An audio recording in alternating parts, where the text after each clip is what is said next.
What's up, guys? Welcome back to my YouTube channel. In today's video, we're going to discuss how to eat to get lean. I know that's already rewiring some of y'all's brains because so many people think they need to starve themselves to get lean.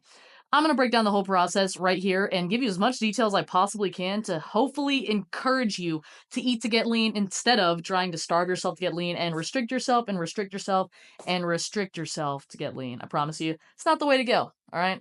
That's not what we want to do. Oh, sorry. And if we do this right, and if we're patient and we eat to be lean instead of restricting ourselves into nothingness, into probably being skinny fat to be lean, this is going to be a lean body, a lean toned physique that you can keep and maintain for the rest of your life. So in this video, I'm going to run you through all the little details and why you should take this route instead of trying to undereat, eat less than 1,000 calories, overtrain, and why this route's better and how to actually do it. So first things first, I want to discuss body composition, okay? A lot of people think that their dream physique is just going to happen when they lose weight. It's a weight loss journey, yes, but it's more so a fat loss muscle gain journey. It's a body recomposition journey. Now, any change you make to your body, whether you're losing fat and losing muscle, losing fat, gaining muscle, gaining fat and losing muscle, whatever, that is body recomposition because the contents of your body are being recompositioned. So, or the composition of your body is being rearranged or changed. However, I want you to understand that this is not a weight loss journey because the eating less works for a weight loss journey. And so many people say, eat less, lose weight. Yes, that's very fucking simple and that's obvious and that's easy. If you want to just be a skinny fat version of yourself or just a little bit smaller, go fucking eat less. Perfect. But if you want your dream physique, you need to focus on increasing your muscle mass and reducing your fat mass. And that's going to be a little bit harder. It's not just eating less, it's eating the right amount of the right things at the right times. So in order to get the body composition of that lean and toned physique that you're looking for, you need to increase your muscularity. How are you going to increase your muscularity? Well, you're going to be doing progressive overload in the gym. You're going to be prioritizing protein and you're going to be reducing the amount of fat that you have on your body.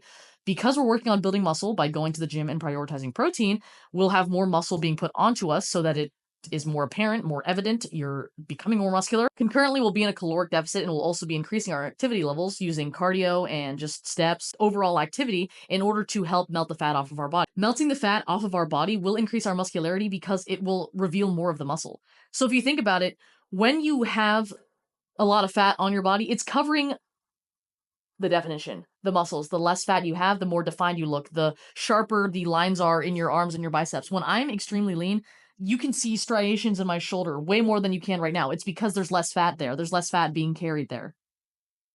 So that's how we're going to increase our muscularity.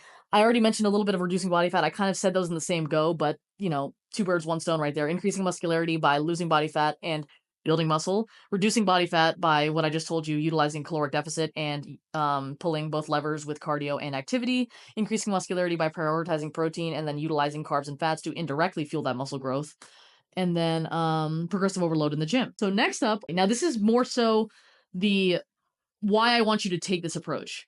Hear me out, okay? Just think about it here. So we can either start by focusing solely on fat loss and getting as skinny as possible, as quick as possible. So extreme aggressive deficit, overtraining so that we can so that we can reach that goal as fast as humanly possible because we're insecure and because we're frustrated. However, when you do over restriction and you eventually get to that point where you start hitting a plateau, where can you go? Right? You've already over restricted. It was very hard for you to adhere to that nutrition because it was so aggressive. Okay, so we've already over restricted. What room do we have now?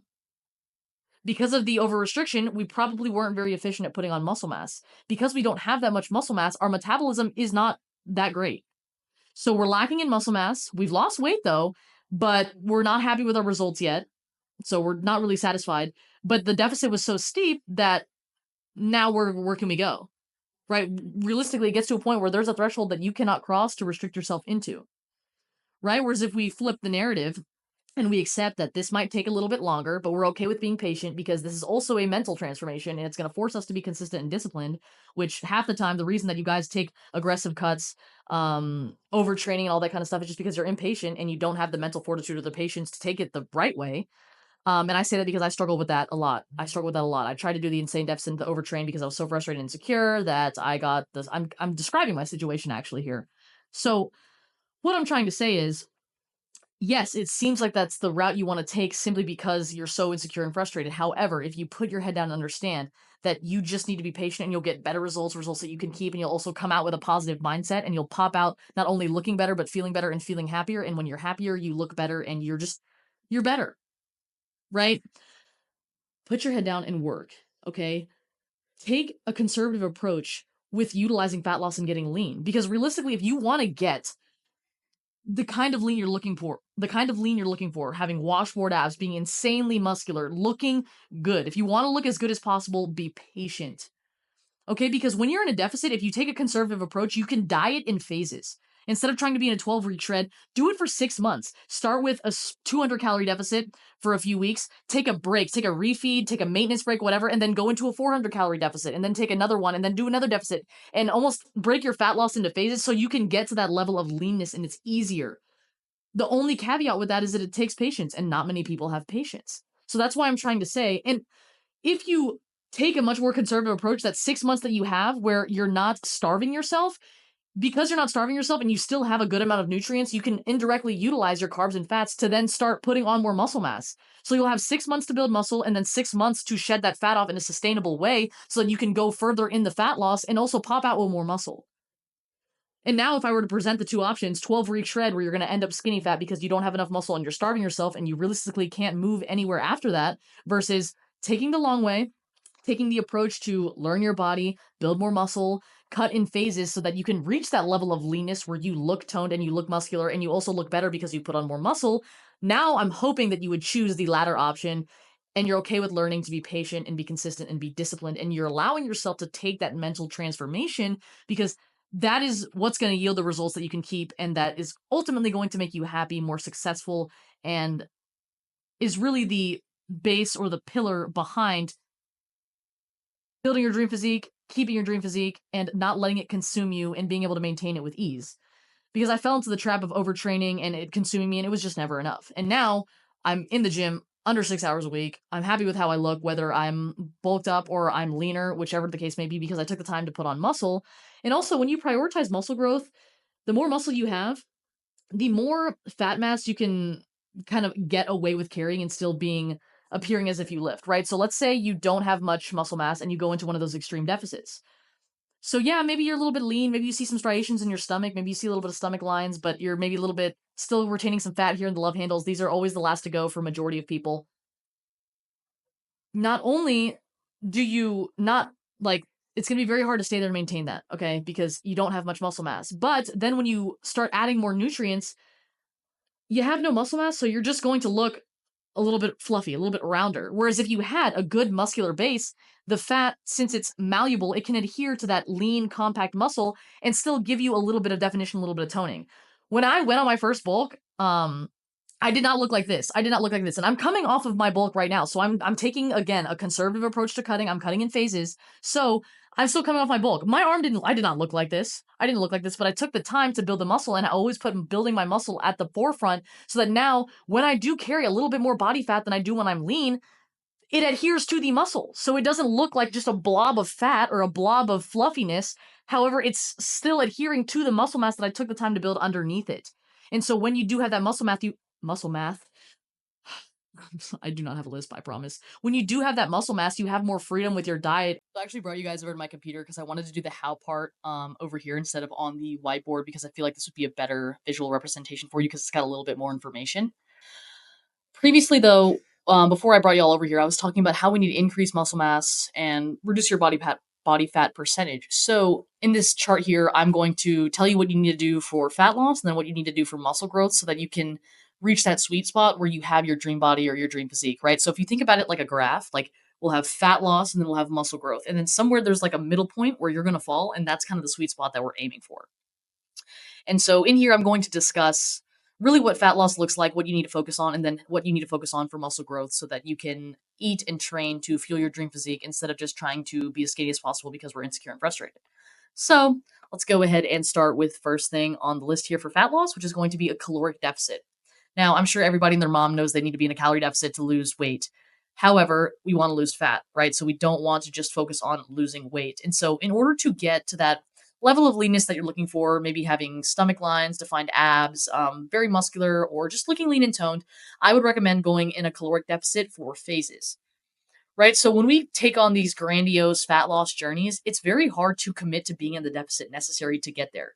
But rather, it'd just be much easier to do a few weeks where we're in a deficit, and then we take 1 to 2 weeks where we're at maintenance, and then we do another couple weeks in a different deficit, and then again a break, and then take another deficit and then a break. Instead of trying to do like it's like taking like 10 steps forward and then pausing and then taking 10 steps forward. Because I'm not going to say we're going back. I'm just going to say 10 steps forward and then take a break, 10 steps forward. Whereas we try to take all the steps at once, you could see how that'd be hard to adhere to. You might get burnt out. It's a little bit more stressful. And not only taking this caloric deficit in phases benefit us psychologically, but also from a metabolic standpoint. So if there's anything I can do to convince you to take this way instead of trying to do a 12-week shred where you're basically crashing your metabolism and then wrecking your psychology or your mental health because it's so damn hard to adhere to because you're probably severely under eating, that's it for you right there. So taking phases where you cut so that you can lose 20 pounds, take a break, lose another 20 pounds, take a break, lose another 20 pounds, instead of trying to be like, I need to lose 50 pounds in 3 days. In order to make sure that we're losing fat from this calorie deficit, we need to prioritize protein. So it's going to lead me into a nutrient choice. If we just eat less, we will lose weight and we will weigh less. However, your dream physique is not weighing less, it's losing fat and increasing your muscle. In order to preserve the muscle while making sure that majority of what is lost is fat is going to be keeping protein at the forefront, making sure you're hitting your protein goals day in and day out while maintaining that caloric deficit. Then next, in order to help stimulate fat loss or make it a little bit faster, we can utilize activity levels as a crutch or a helping hand. However, the most important part will always be nutrition. So we can implement cardio, just more activity, doing more, or a step goal, or whatever you like, however you like to move, just doing more of it. That can help melt some of the fat away, pairing it with nutrition. But I know that a lot of people will tend to focus on doing so much cardio and just cardio, cardio, cardio, but they won't really look at nutrition. If people looked at nutrition the way that they look at cardio, with a positive mindset and not trying to starve themselves, they would get results like that.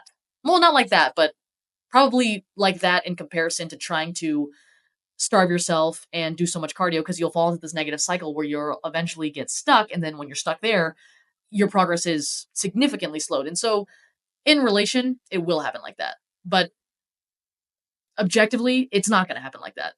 I hope I didn't just confuse you guys, but bear with me. Next, we'll discuss how, but for muscle growth. So when it comes to muscle growth, again, like I just mentioned for caloric deficit, keeping it in phases, what I do with a lot of my clients for their lifting plan or whatever is bringing them through phases to develop their physique over a longer time period, right? So people DM me and ask me, oh, how am I making sure my split hits everything? You don't have to do that.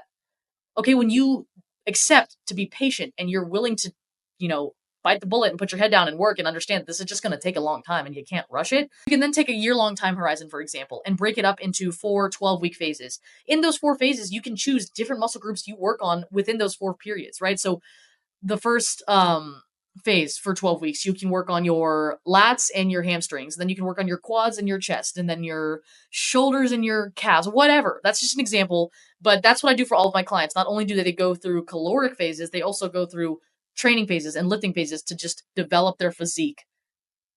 And the one caveat with all of this is that you have to be patient. So now let's discuss nutrient timing. So carbs and fats indirectly help us grow muscle, whereas protein directly leads to muscle growth.